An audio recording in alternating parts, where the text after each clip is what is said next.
and welcome to Michael's Sports Minute. I'm your host, Michael McKenzie. Today, we will be talking about some of the top topics in the sporting world, such as a Fenway racism banner hung over the Green Monster, a Week 3 preview for college football, including a Clemson-Louisville matchup, and an NFC Championship rematch in the NFL between the Packers and the Falcons. Plus, the Windians' 22-game winning streak snapped last night against the Royals. But we begin the day with Jon Jones, the UFC title holder, had a B sample come back testing positive. The UFC have stripped him of his title and given the title back to Daniel Cormier. Cormier said in a statement, "The reality is, for me, to say I don't want this title when I was going to be fighting in a championship anyway. Financially, it's just a big difference if I don't fight as a champion as opposed to fighting for a vacant title." We'll have more on this story as it develops. Plus, the Texans and Bengals. Thursday Night Football.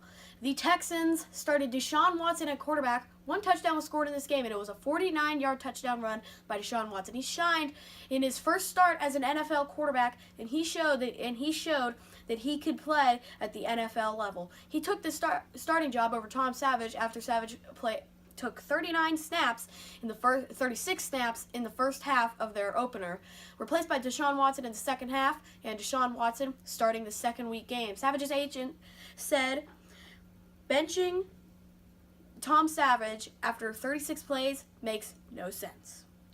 The Texans are now 1-1, and they will go into a Week 3 matchup with Deshaun Watson still as a starting quarterback. A Fenway racist banner was hung over the Green Monster on Wednesday night. The banner said, quote, "Racism is as American as baseball." Here is a sign as it was hung over the Fenway Green Monster. The 4 fans were and did end up getting ejected from Fenway Park. Now we move on to some Week 3 marquee matchups for college football. These include two ranked matchups between Tennessee and Florida, and Clemson and Louisville. Those are the 2 ranked matchups.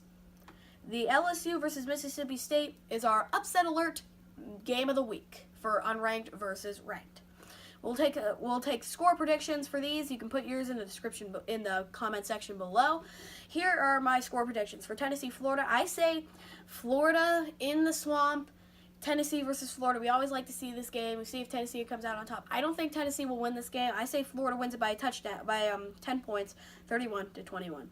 LSU, Mississippi State. I don't see this as an upset. I don't see that, but this is the upset alert of the game of the week, so I might as well just do a score prediction for it. But I say LSU doesn't win as big as we think they will, but they still win big, 35-17 over Mississippi State.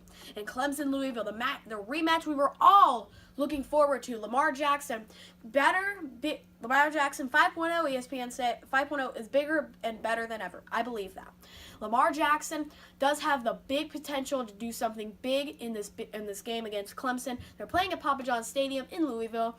I say Louisville comes up with a big upset against Clemson and gets themselves a college football playoff big implication win with a 3-point win over Clemson, 27-24. Now we move on to NFL Week 2 marquee matchups and predictions. For the Week 7, the Texans did beat the Bengals 13-9. That was the final.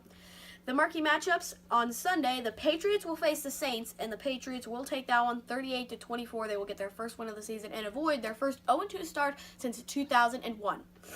The Cowboys will take a close one against the Broncos on Fox Sports America's Game of the Week. They will win by 4, 34-30 over the Denver Broncos. The Packers and the Falcons NFC Championship rematch Sunday Night Football on NBC goes to overtime.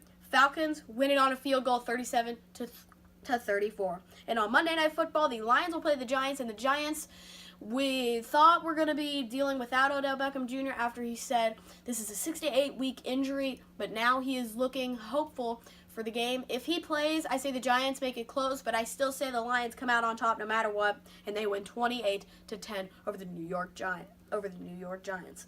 Let's go to the MLB now, as the Dodgers and Nationals have clinched playoff spots. The Dodgers only clinching a playoff spot as opposed to the Nationals. They have clinched their division altogether. That division has been a runaway for the Nationals. The biggest runaway division of the year. We thought it was going to be the NL West with the Astros It ended up becoming the Nationals with the NL East. But the Astros on the verge of clinching a playoff spot. The Indians are going to be on the verge of clinching a playoff spot. The Dodgers still haven't clinched the division. The Indians will clinch the division. So the only two divisions we really don't know about are the NL Central and the AL East. But we know who's winning the AL Central. We know who's going to win the AL West. We know who has won the NL East, and we know who is most likely going to win the NL West. The Dodgers are on a little bit of a skid, though. They were losing 11 straight, and they still haven't gotten into that postseason form. They still needed that 100th win, and I don't think that they have a chance of beating that Mariners record set by the Seattle Mariners, winning 116 games. They did not even make the World Series that year, so who knows what the Dodgers will do. The Indians have emerged as favorites to win the World Series as we move on into their 22-game win streak. The Windians, as most people are calling it on the social media, had a 22-game winning streak snapped last night after losing to the Kansas City Royals 4-3. They were going to the bottom of the ninth, down 4-3. They got a single, runner on. Can they work their magic again? Francisco Lindor struck out to end the game, and the Royals ended the Indians' winning streak. But a nice show of support from the Indians fans as they cheered their Indians off the field after they lose their 22-game winning streak in their first game since August 24th. And the Royals tipped their caps and applauded the Windians as they most likely will take the division and they most likely will take the Central, and they will most likely take the American League. A competitor emerging against the Indians could be the Astros, but everybody's been focused on the Indians. The Astros, after that big first half, they have really fallen under the radar. The Dodgers are fallen under the radar. The Nationals have fallen under the radar. Who's on the radar? What team everybody wants to watch? It's the Cleveland Indians, because they have emerged as favorites. They have emerged as 26% chance to win the World Series. The Dodgers had a 34% chance to win the World Series. With this skid, with their losing, they have been losing a lot of games recently. With this skid, they have dropped down to 16%. So now the Indians have a higher percent chance to win the World Series against over the Dodgers, who were 34% favorites at one time this year to win the World Series.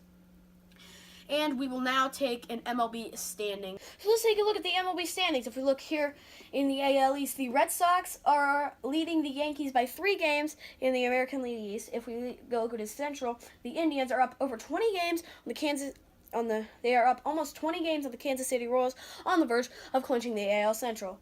In the West, the Astros have a sizable lead against the rest of the AL West by about over 16 games. In the East, we just need to look at the Nationals, who have already won that. The Central, the heated division of the year. Everybody's going to be paying attention to this for the rest of September. The Cubs lead the division. Brewers following behind, down 2.5 games, and now the Cardinals are 3 games out. If we look at the Pirates and the Reds, they're just looking out of it. No really hope for those fans. So they're looking forward to football season. The Cincinnati Reds, they have the Cincinnati Bengals. They can sort of look forward to football season, but Andy Dalton has not been playing that well. And the Pirates, they can look forward to the Steelers they can look forward to the Steelers. For the NL West, Dodgers have a 10-game lead over the Diamondbacks and the Rockies for that NL West division. First minute. I'm your host, Michael McKenzie, and don't forget to tune in next time. Don't forget to drop a like if you want more Michael Sports Minutes. Don't forget to comment down below any questions that you may have for the next time I do the talk show, and subscribe for more of content from this channel, including ball hawking videos coming up soon, Madden videos that should be coming up soon, and some more content such as vlogs. I know I uploaded 1 vlog, but I should be doing more vlogs for the off season, more ball hawking videos to come, more Madden and PS4 videos to come. So that'll wrap it up for Michael's Sports Minute for the first episode. Until next time, good night.